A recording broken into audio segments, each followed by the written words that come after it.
নমস্কার সুপ্রিয় দর্শক বন্ধুরা, আশা করি সবাই ভালো আছেন এবং আপনাদের বাগানের গাছগুলো নিশ্চয়ই ভালো আছে। বিশেষ করে আপনাদের প্রিয় বেলি ও জুঁই গাছগুলো নিশ্চয়ই সুগন্ধে ভরে উঠেছে। আজকের ভিডিওটি কিন্তু বেলি ও জুঁই প্রেমী বন্ধুদের জন্য খুবই গুরুত্বপূর্ণ হতে চলেছে, কারণ আজকে আমি এমন একটি ঘরোয়া জিনিস দেখাতে চলেছি যেটা কোনো খাবার নয়, কিন্তু বেলি ও জুঁই গাছের টবের মাটিতে একবার ব্যবহার করলেই গাছে আসতে পারে প্রচুর ফুল ও কুঁড়ি। অনেক সময় আমরা দেখি বেলি বা জুঁই গাছ ঠিকমতো রোদ পাচ্ছে, নিয়মিত জল পাচ্ছে, আমরা ভালো ভালো সারও দিচ্ছি, তারপরেও গাছে ঠিকমতো ফুল আসছে না। আবার অনেক সময় দেখি গাছে প্রচুর কুঁড়ি হচ্ছে, কিন্তু সেগুলো ফোটার আগেই হলুদ হয়ে ঝরে পড়ে যাচ্ছে। আবার অনেকের গাছের টবের মাটিতে পিঁপড়ে, কেঁচো বা ছোট ছোট সাদা পোকামাকড়ের উপদ্রব দেখা যায়।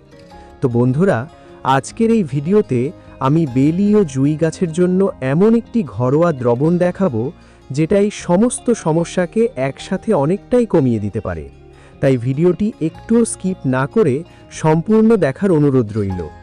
যারা আমার চ্যানেলে নতুন আছেন তারা অবশ্যই চ্যানেলটিকে সাবস্ক্রাইব করে পাশে থাকবেন, কারণ প্রতিদিন এই চ্যানেলে গাছের পরিচর্যা সংক্রান্ত নতুন নতুন ভিডিও আপলোড করা হয়। বন্ধুরা, প্রথমেই জেনে নেওয়া যাক বেলি ও জুঁই গাছে কেন এই দ্রবণটি ব্যবহার করা দরকার।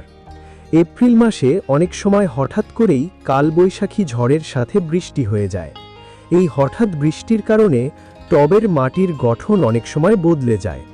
বিশেষ করে এই সময়ের বৃষ্টি বেলি বা জুঁই গাছের টবের মাটিকে অনেক সময় অতিরিক্ত অম্লীয় বা অ্যাসিডিক করে তোলে। ফলে গাছ মাটির ভেতরে থাকা খাবারগুলো ঠিকমতো শোষণ করতে পারে না, যার ফলে আমরা যতই দামি দামি সার দিই না কেন গাছ ঠিকমতো ফুল দেয় না। গাছ ধীরে ধীরে দুর্বল হয়ে পড়ে এবং কুঁড়িগুলো পুষ্টির অভাবে হলুদ হয়ে ঝরে পড়ে যায়। সাধারণভাবে মাটির পিএইচ লেভেল ঠিক আছে কিনা সেটা পিএইচ মিটার দিয়ে মাপা যায়, কিন্তু আমাদের মতো সাধারণ বাগানীদের পক্ষে সেই দামি যন্ত্র কেনা সবসময় সম্ভব নয়।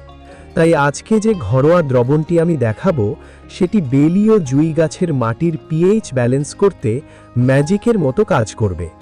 যখন মাটির পিএইচ সঠিক থাকে তখন বেলি বা জুঁই গাছের শিকড় খুব সহজে মাটির ভেতরে আটকে থাকা পুষ্টিগুলো টেনে নিতে পারে। ফলে গাছ দ্রুত সবল হয়ে ওঠে এবং ডগায় ডগায় প্রচুর কুঁড়ি ও ফুল আসতে শুরু করে। প্রথমে 3টি টিপসের কথা বলি যেগুলো বেলি এবং জুঁই ফুল গাছের জন্য খুবই জরুরি। প্রথম টিপস, গাছকে সম্পূর্ণ সূর্যের আলোতে রাখতে হবে। এমন জায়গায় আজকে রাখতে হবে যেখানে সকাল থেকে বিকেল পর্যন্ত পর্যাপ্ত পরিমাণে গাছ রোদ পায়। দ্বিতীয় টিপস, গাছে বুঝে জল দেবেন। অতিরিক্ত জলে গাছ কিন্তু ফুল কম দেয়, তাই টবের ওপরের মাটি শুকিয়ে গেলে তারপরেই জল প্রয়োগ করবেন। এবং তীব্র গরমের কারণে বিকেলের দিকে বা সন্ধ্যের দিকে যখন জল দেবেন তখন গাছকে ভালো করে স্নান করিয়ে দেবেন। তৃতীয় টিপস, গাছে পিঞ্চিং করতে হবে, অর্থাৎ ফুল ফুটে যাওয়ার পর সেই ফুলগুলোকে তুলতে হবে এবং যেসব ডালে একদমই ফুল নেই সেই সব ডালগুলোকে 1 থেকে 2 ইঞ্চি করে কেটে দিতে হবে। এতে সেই ডাল থেকে নতুন করে আবার ডাল বেরোবে এবং সেই ডালে আবার কুঁড়ি আসবে। তাই যত ডাল বেশি হবে তত আপনাদের গাছটিও ঝাঁকড়া হতে থাকবে এবং গাছে প্রচুর পরিমাণে কুঁড়ি আসবে। এবার চলুন দেখে নেওয়া যাক কিভাবে খুব সহজে এই ঘরোয়া দ্রবণটি তৈরি করবেন। এর জন্য আমাদের মাত্র 2টি সাধারণ উপাদান লাগবে যা আমাদের হাতের কাছেই থাকে। প্রথম উপাদান হলো ফিটকিরি আর দ্বিতীয় উপাদান হলো কেমিক্যাল চুন। প্রথমেই আমরা 1 লিটার জল নিয়ে নেব এবং সেই জলকে সমান 2 ভাগে ভাগ করে নেব, অর্থাৎ 2টি আলাদা পাত্রে 500 ml করে জল রাখব। প্রথম পাত্রে 500 ml জলের মধ্যে আমরা সামান্য ফিটকিরি ব্যবহার করব। ফিটকিরি সাধারণত বড় দানা বা চাকতির মতো দোকানে কিনতে পাওয়া যায়। আপনারা এটিকে একটু গুঁড়ো করে 1 চা চামচের 3 ভাগের 1 ভাগ অর্থাৎ মাত্র 1 চিমটি পরিমাণ জলের মধ্যে মিশিয়ে দিতে পারেন, অথবা একটি ছোট ফিটকিরির টুকরো সরাসরি জলের মধ্যে ভিজিয়ে রাখতে পারেন। এবার এটিকে প্রায় আধ ঘন্টার জন্য এভাবেই রেখে দিন। এই সময়ের মধ্যে ফিটকিরি ধীরে ধীরে জলের মধ্যে গলে যাবে এবং জলের রং একটু ঘোলাটে বা সাদাটে হয়ে যাবে। বেলি ও জুঁই মাছের জন্য ফিটকিরির একটি বড় উপকারিতা হলো এটি মাটির পিএইচ ব্যালেন্স করতে সাহায্য করে এবং মাটির ক্ষতিকারক ছত্রাক ও পোকামাকড় দূর করে। এবার দ্বিতীয় পাত্রে 500 ml জলের মধ্যে আমরা ব্যবহার করব কেমিক্যাল চুন। এই চুনটি সাধারণত হার্ডওয়্যার বা রঙের দোকানে পাউডার ফর্মে পাওয়া যায়। এখানে আমরা ছোট চামচের 1 চা চামচ চুন এই জলের মধ্যে মিশিয়ে দেব এবং এটিকেও প্রায় আধ ঘন্টার জন্য ভালো করে ভিজিয়ে রাখব। একটি বিষয় অবশ্যই মনে রাখবেন, যারা মিউনিসিপ্যালিটি বা কর্পোরেশনের জল ব্যবহার করেন তারা সেই জলকে অন্তত 24 ঘন্টা আগে কোনো বালতিতে ধরে খোলা জায়গায় রেখে দেবেন। এতে জলের মধ্যে থাকা ক্লোরিন বা ফ্লোরিন গ্যাস উড়ে যাবে।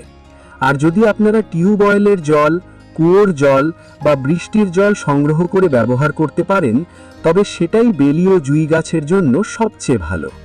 এবার আধ ঘন্টা সময় হয়ে গেলে ফিটকিরি ভেজানো জল থেকে অবশিষ্ট ফিটকিরির টুকরোটি তুলে সরিয়ে ফেলুন।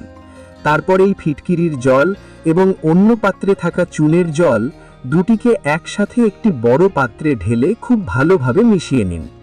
এইভাবেই তৈরি হয়ে যাবে বেলি ও জুঁই গাছের জন্য আজকের এই ঘরোয়া জাদুকরি দ্রবণ।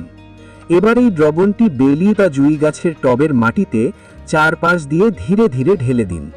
প্রতিটি টবে 250 থেকে 300 ml দিলেই যথেষ্ট হবে। এই 1 লিটার দ্রবণটি আপনি 4 থেকে 5টি গাছে ব্যবহার করতে পারবেন। এই দ্রবণটি ব্যবহার করলে বেলি ও জুঁই গাছের গোড়ায় থাকা পিঁপড়ে বা কেঁচোর সমস্যা একদম চলে যাবে। তার পাশাপাশি মাটির পিএইচ সঠিক হওয়ার কারণে আপনার প্রিয় গাছটি খুব দ্রুত সারের পুষ্টি গ্রহণ করতে পারবে। আপনারা দেখবেন দিন 10 মধ্যেই বেলি ও জুঁই গাছটি আগের থেকে অনেক বেশি সতেজ ও সবুজ হয়ে উঠেছে এবং নতুন নতুন কুঁড়ি আসতে শুরু করেছে। এবার জেনে নেওয়া যাক এই দ্রবণটি আপনারা কতদিন অন্তর ব্যবহার করবেন। বেলি ও জুঁই গাছের ক্ষেত্রে এই দ্রবণটি মাসে সর্বোচ্চ 2 বার ব্যবহার করা যাবে। বিশেষ করে যেসব গাছে ফুল একেবারেই হচ্ছে না বা গাছগুলো খুব রুগ্ন হয়ে গেছে তারা এটি অবশ্যই ব্যবহার করবেন। মনে রাখবেন, প্রতিবার প্রয়োগের মধ্যে অন্তত 20 দিনের ব্যবধান রাখতে হবে। অর্থাৎ আজ যদি আপনি এই দ্রবণটি বেলি ও জুঁই গাছে ব্যবহার করেন তাহলে আবার 20 দিন পার হলে তবেই দ্বিতীয়বার ব্যবহার করবেন। প্রতিটি টবে যদি পরিমাপ করতে অসুবিধা হয় তাহলে আমাদের বাড়িতে থাকা সাধারণ কাঁচের গ্লাস ব্যবহার করতে পারেন। সেই গ্লাসে 1 গ্লাস পরিমাণ দ্রবণ দিলেই মোটামুটি সঠিক মাপ হয়ে যাবে। খেয়াল রাখবেন, অতিরিক্ত পরিমাণে বা ঘন ঘন এটি দেবেন না, কারণ অতিরিক্ত কোনো কিছুই গাছের জন্য ভালো নয়। তো বন্ধুরা, দেখলেন তো মাত্র 2টি ঘরোয়া উপাদান দিয়ে কত সহজে আমরা বেলি ও জুঁই গাছের কুঁড়ি ঝরা বন্ধ করতে পারি এবং প্রচুর ফুল পেতে পারি। এটা হয়তো সরাসরি কোনো খাবার নয়, কিন্তু এই গাছগুলোর জন্য এটি একেবারে ধন্বন্তরী ওষুধের মতো কাজ করে। আপনাদের বাগানের বেলি ও জুঁই গাছগুলোতেও আজই এটি প্রয়োগ করে দেখুন, ফল অবশ্যই পাবেন। তবে খেয়াল রাখবেন, বৃষ্টির সময় এটি প্রয়োগ করবেন না এবং মাটি যদি ভিজে থাকে তাহলে তখন প্রয়োগ করবেন না। মাটির 2/3 শুকিয়ে গেলে তারপরেই প্রয়োগ করবেন এই তরল। ভিডিওটি যদি আপনাদের ভালো লাগে এবং উপকারে আসে তাহলে অবশ্যই একটি লাইক করবেন। এই গাছগুলোর পরিচর্যা নিয়ে আপনাদের কোনো প্রশ্ন থাকলে আমাকে কমেন্ট করে জানাতে পারেন, আমি সবার উত্তর দেওয়ার চেষ্টা করব। আর ভিডিওটি বন্ধুদের সাথে একটু শেয়ার করে দেবেন যাতে তারাও উপকার পায়। চ্যানেলে নতুন হয়ে থাকলে অবশ্যই সাবস্ক্রাইব করে পরিবারের সদস্য হয়ে যাবেন। দেখা হবে আবার পরবর্তী ভিডিওতে কোনো নতুন টিপস নিয়ে। ততদিন ভালো থাকবেন, সুস্থ থাকবেন এবং নিজের গাছগুলোকে এভাবেই পরম মমতায় ভালোবাসতে থাকবেন। ধন্যবাদ।